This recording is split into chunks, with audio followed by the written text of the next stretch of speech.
Is breaking news. కేంద్ర ఎన్నికల సంఘం కమిషనర్లను సిఇసి నియమించింది.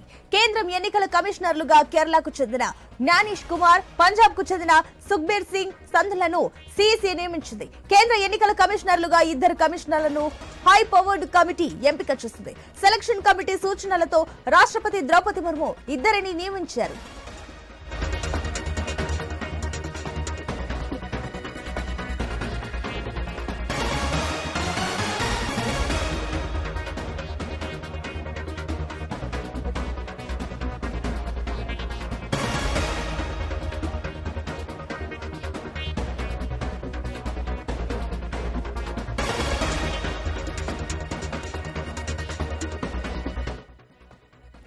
Breaking news. కేంద్ర ఎన్నికల సంఘం కమిషనర్లను సిఇసి నియమించింది. కేంద్ర ఎన్నికల కమిషనర్లుగా కేరళకు చెందిన జ్ఞానేష్ కుమార్, పంజాబ్ కు చెందిన సుఖ్బీర్ సింగ్ సంధులను సిఇసి నియమించింది. కేంద్ర ఎన్నికల కమిషనర్లుగా ఇద్దరు కమిషనర్లను హై పవర్డ్ కమిటీ ఎంపిక చేసింది. సెలక్షన్ కమిటీ సూచనలతో రాష్ట్రపతి ద్రౌపది ముర్ము ఇద్దరిని నియమించారు.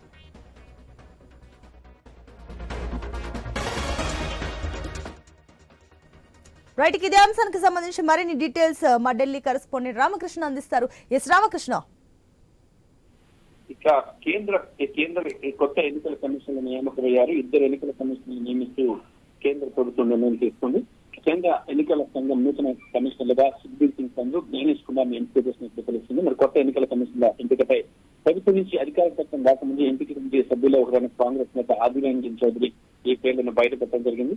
కేంద్ర ఎన్నికల సంఘంలో ఖాళీ కమిషనర్ పోస్టులను భర్తీ చేసింది. ప్రధానమంత్రి నరేంద్ర మోడీ నేతృత్వంలోని ఎంపిక కమిటీ గురువారం సమావేశమైంది. కొత్త కమిషనర్ల ఎంపికపై ప్రభుత్వం నుంచి అధికారిక ప్రకటన రాకముందే కమిటీ సభ్యుల్లో ఒకరైన కాంగ్రెస్ నేత ఆదిర్ రంజన్ చౌదరి పేర్లు బయటపెట్టారు. ఈసీలుగా మాజీ బ్యూరోక్రాట్లు పంజాబ్ చెందిన సుఖ్బీర్ సింగ్ సంధు, కేరళకు చెందిన జ్ఞానేష్ కుమార్ ని ఎంపిక చేసినట్లు ఆయన మీడియాకు తెలపడం జరిగింది. ఇక నూతన ఎన్నికల కమిషనర్ నియామకం కోసం కేంద్ర న్యాయ మంత్రిత్వ శాఖ కేంద్ర న్యాయశాఖ మంత్రి అర్జున్ రామ్ మేఘ్వాల్ నేతృత్వంలోని సెర్చ్ కమిటీ ప్రతిపాదిత పేర్లతో జాబితాను రూపొందించింది. అనంతరం మోడీ నేతృత్వంలోని ఎంపికకు సమావేశమైన ఈ కమిటీ దీనిపై చర్చించింది. దీనిలో అధిర్ రంజన్ చౌదరితో పాటు కేంద్ర హోంశాఖ మంత్రి అమిత్ షా కూడా సభ్యులుగా ఉన్నారు. మరి ఈ భేటీ అనంతరం మీడియాతో మాట్లాడిన అధిర్ రంజన్ చౌదరి ఎంపిక కమిటీలో ప్రభుత్వానికి మెజార్టీ ఉందన్నారు. తొలుత తనకు రెండు పేర్లను పంపించారని, సమావేశానికి 10 నిమిషాల ముందు 6 పేర్లను చెప్పారు. మరి ఈసీల ఎంపికకు అనుసరిస్తున్న ప్రక్రియలో లోపాలు ఉన్నాయని అధిర్ రంజన్ చౌదరి తీవ్రమైన ఆగ్రహం వ్యక్తం చేశారు. ఇక గత నెలలో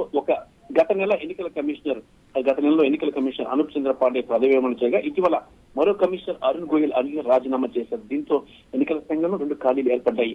2024 లోక్సభ ఎన్నికలకు టైం దగ్గర పడుతున్న నేపథ్యంలో ఇప్పటికే ఏర్పాట్లను ముమ్మరం చేసిన కేంద్ర ఎన్నికల సంఘం కొత్త కమిషన్లు నియమించాల్సిందిగా కేంద్రం కోరింది. మరి ఈ నేపథ్యంలోనే కొత్త కమిషనర్గా ఇద్దరు వ్యక్తులను బ్యూరోక్రాట్లను కేంద్రం నియమించినట్లు సమాచారం.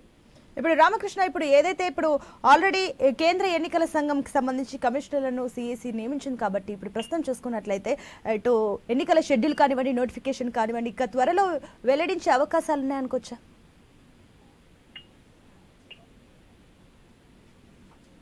అయితే ఇక్కడ మనం గుర్తుంచుకోవాల్సింది ఏంటంటే ఇది అధికారిక ప్రకటన కాదు. అధిర్ రంజన్ చౌదరి సభ్యుడు చెప్పిన పేర్లకి. మరి అయితే ఎన్నికల షెడ్యూల్ అనేది రేపు కానీ ఎల్లుండి కానీ ఎన్నికల షెడ్యూల్ వచ్చేస్తుంది. ఆ షెడ్యూల్ వచ్చేసింది కాబట్టి కంపల్సరీగా కమిషన్లు ఉండాలి. దేశవ్యాప్తంగా కూడా లోక్సభ ఎన్నికలు, 5 రాష్ట్రాల అసెంబ్లీ ఎన్నికలు ఉన్నాయి. వీటన్నిటిని అధిగమించి ముందుకు వెళ్లాలంటే ఆఫీసర్ల కొరత ఉంది. మరి ఆఫీసర్ల కొరత ఉంటే ఇబ్బందికరమైన పరిస్థితులు ఉంటాయి. ఎన్నికల నిర్వహణ మీద ఎఫెక్ట్ చూపించే అవకాశం ఉంది. కాబట్టి వేగంగా నియమించాలని కేంద్ర ఎన్నికల చీఫ్ కమిషనర్ కూడా కేంద్రాన్ని కోరారు. ఆ నేపథ్యంలోనే ఈ ఇద్దరిని కూడా నియమించడం జరిగింది. Right Ramakrishna, thank you.